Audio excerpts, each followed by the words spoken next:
Welcome to the fourth video of the chapter Real Numbers. In this video, we are going to look at irrational numbers. Now, you must have learned about irrational numbers last year.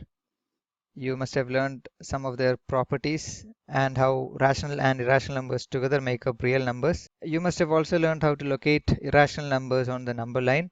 But one thing that you didn't learn so far is proving that irrational numbers are indeed irrational. So in this section, we are going to prove that root 2 is an irrational number. So you can use a similar proof for other irrational numbers like root 3, root 5, etc. And our proof is going to be based on the fundamental theorem of arithmetic. But before that, let's first define an irrational number. You know that rational number is defined as a number which can be written in the form p by q, where p and q are integers and q is not equal to 0. So irrational number is just the opposite of this.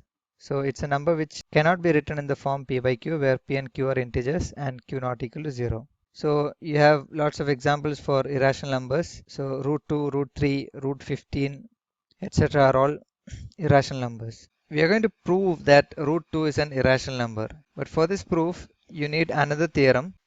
If p is a prime number that divides a square, then p divides a. That is, if p is a factor of a square, then p is also a factor of a. If p is a factor of a square, then p is a factor of a. So this is the theorem that we are going to use to prove that root 2 is an irrational number.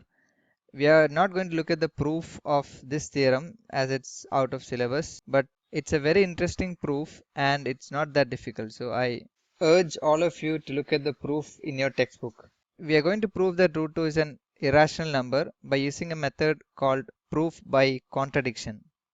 So let's begin the proof. First, let's assume that root 2 is rational. Okay, so if root 2 is rational, root 2 can be written in the form r by s, where r and s are integers and s not equal to 0, because that's how you define a rational number. Now suppose that r and s have some common factor. So for example, this is just for example, if r and s are say 18 by 16 for example, so 18 and 16 have a common factor of 2, and you can cancel that out and write this as 9 by 8.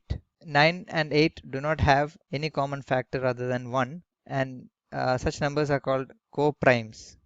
So numbers that don't have a common factor other than 1 are called co-primes. So if r and s have common factor, we can cancel that out and write root 2 as a by b, where a and b are co-primes. So that's a very important statement. A and b are co-primes. Now if we cross multiply this, you can write root 2b is equal to a. Now square both sides. So it becomes 2b square equals a square. Look at this equation. A square is 2 times something. So you can write 2 divides a squared.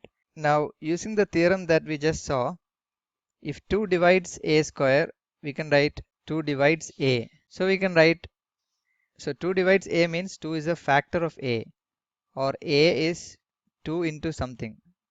So let's write a as 2c. Okay, so we can write this way because 2 divides a, or 2 is a factor of a.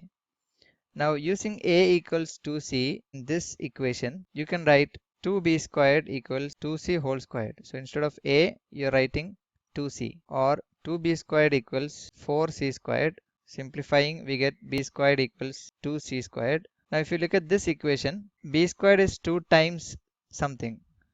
So we can write 2 divides b squared, which means 2 divides b. Now if you look at these two statements here, 2 divides a and 2 divides b, that means 2 is a common factor between a and b. Now this statement, a and b have 2 as common factor, contradicts the earlier statement that a and b are co-primes. So we have a contradiction here, and this contradiction arose because we assume that root 2 is a rational number. Hence root 2 is an irrational number. So that's how the proof by contradiction goes. Just take a look at the proof again to follow it carefully. Thanks a lot for watching.